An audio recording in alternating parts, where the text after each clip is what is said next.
เดือนกุมภาพันธ์วันมาฆสุรทินที่27วันศุกร์ณวันนี้เป็นปัจจุบันนวานนับจำเดิมเริ่มแต่วันปรินิพพานในองค์สมเด็จพระผู้มีพระภาคอรหันตสัมมาสัมพุทธเจ้านานมีในอันพุทธศาสนิกชนทั้งหลายพึงกำหนดนับด้วยปากกาละชนนี้นะโมตัสสะภะคะวะโตอะระหะโตสัมมาสัมพุทธัสสะนะโมตัสสะภะคะวะโตอะระหะโตสัมมาสัมพุทธัสสะนะโมตัสสะ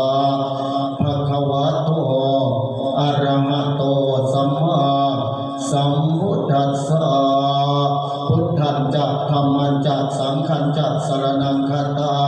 ธัมมัสสวนังเอตมังคลมุตตะมหันติเอขอน้อมน้อมองค์สมเด็จพระผู้มีพระภาคเจ้าผู้เป็นบรมครูของเทวดาและมนุษย์ทั้งหลายขอน้อมน้อมหลักธรรมคำสั่งสอนขององค์สมเด็จพระพุทธชินวรทั้ง 84,000 พระธรรมขันธ์ขอน้อมน้อมคุณของพระอริยสงฆ์สาวกผู้ปฏิบัติดีปฏิบัติชอบรวมแล้วก็คือคุณพระพุทธผู้สูงล้ำคุณพระธรรมผู้สูงส่งคุณพระสงฆ์ผู้ประเสริฐจึงบังเกิดเป็นพระรัตนตรัยให้เราท่านทั้งหลายยึดเป็นหลักชัย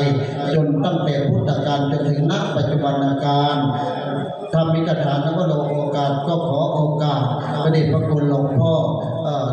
สมภารเจ้าอาวาสวัดบ้านน้ำพึ่งของเราประธานฝ่ายสงฆ์แล้วก็เจริญสุขเจริญธรไปยังบรรดาสาธุชนญาติโยมโดยเฉพาะทางผู้นำหมู่บ้านคุณพ่อผู้ใหญ่บ้านคณะกรรมการหมู่บ้านคณะกรรมการวัดตลอดถึงคณะอุบาสกอุบาสิกาญาติโยมสาธุชนชาวบ้านน้ำพึ่งทุกคนทุกท่านวันนี้เป็นวันรวมบุญของการเทศมหาชาติการทำบุญประจำปีของบ้านน้ำพึ่งวัดบ้านน้ำพึ่งของเราซึ่งประจำปีพศ 2569ซึ่งจุดประสงค์หรือว่าวัตถุประสงค์ที่ญาติโยมได้ทำบุญมหาชาตินั้นเรียกว่ามีวัตถุประสงค์อยู่3ประการด้วยกันเรียกว่าการเฮ็ดบุญมหาชาติขึ้นปีพศ 2569 ปีพศ 2568ท่านคณะอาตมาภาพก็ได้มาเสด็จถ้ำอยู่ประเดชพระคุณหลวงพ่อ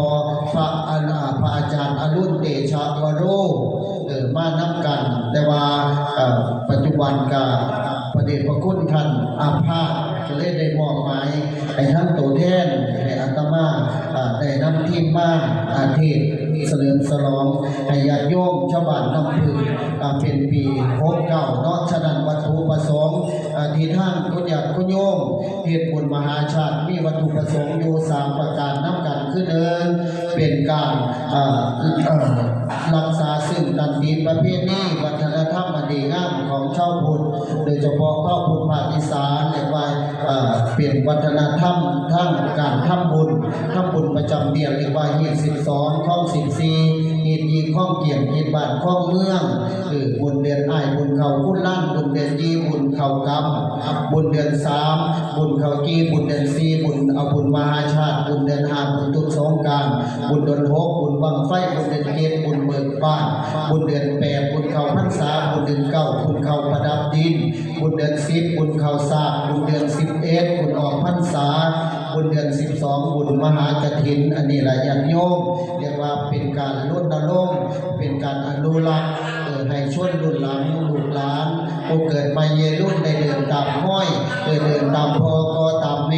เดินตามครูบาอาจารย์เพื่อนได้ว่างเพียรเอาไว้หรือว่าว่างโค้งเอาไว้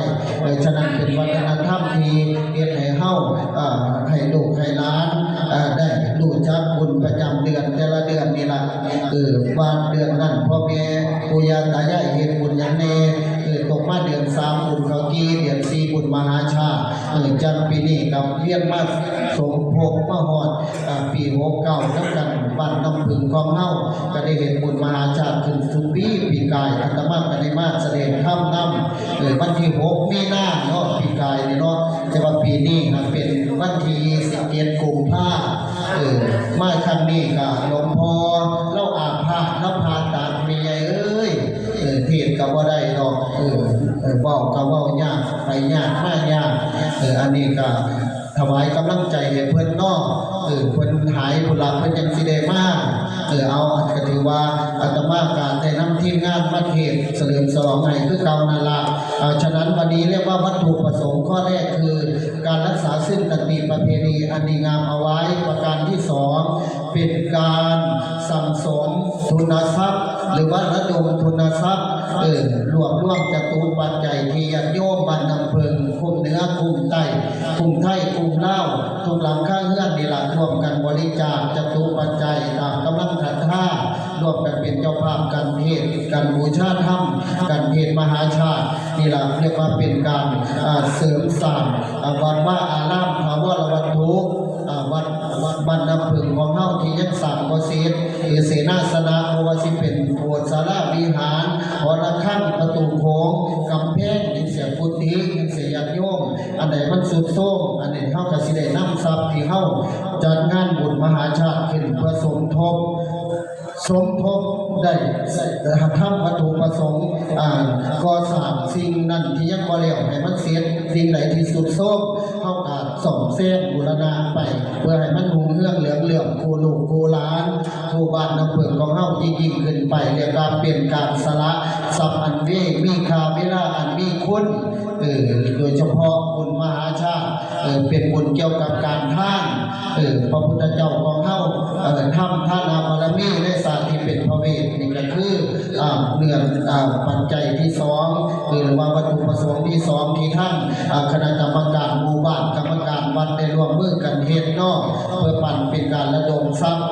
เพื่อบูรณะปฏิสังขรณ์วัดว่าอารามของเฮาให้เจริญรุ่งเรืองนี่คือประเด็นที่สองประเด็นที่สามก็เพื่อเป็นการระลึกนึกถึงคุณของพระสัมมาสัมพุทธเจ้า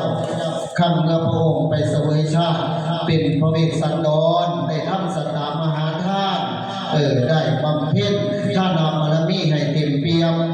มื้อนี้โยมพ่อโยมแม่ชาวบ้านน้ำผึ้งของเฮาก็เฮ็ดกินใจให้มันคือพระเวสสันดรเด้อได้เนรมิตสถานที่ขึ้นตกแต่งเป็นป้ายหิมพานต์ตกแต่งเป็นเครื่องพันแห่เขาพันก้อนดอกไม้พันดอกมีห้างผึ้งมีห้างตอมีต้นกล้วยมีเครือกล้วยมีใหญ่แมงหมอกแมงมุมมีนั่นมีนี่ตกแต่งให้มันคือป่าหิมพานต์ที่พระเวสสันดรเข้าไปบำเพ็ญผลเป็นฤาษีในครั้งเมื่อพระองค์เสวยชาติเป็นพระเวสสันดรฉะนั้นเป็นการบูชาคุณของพระสัมมาสัมพุทธเจ้าก่อนที่พระองค์จะมาตรัสรู้เป็นพระพุทธเจ้าของเราท่านไปเกิดเป็นพระเวสสันดรเป็นชาติสุดท้ายที่สิได้มาตรัสรู้เป็นพระอนุตตรสัมมาสัมโพธิญาณให้เฮากราบไหว้ดังนั้นอาตมาภาพได้ยกบาทพระคาถาขึ้นเป็นนิเขปบทนั้นว่าพุทธังจะธรรมัง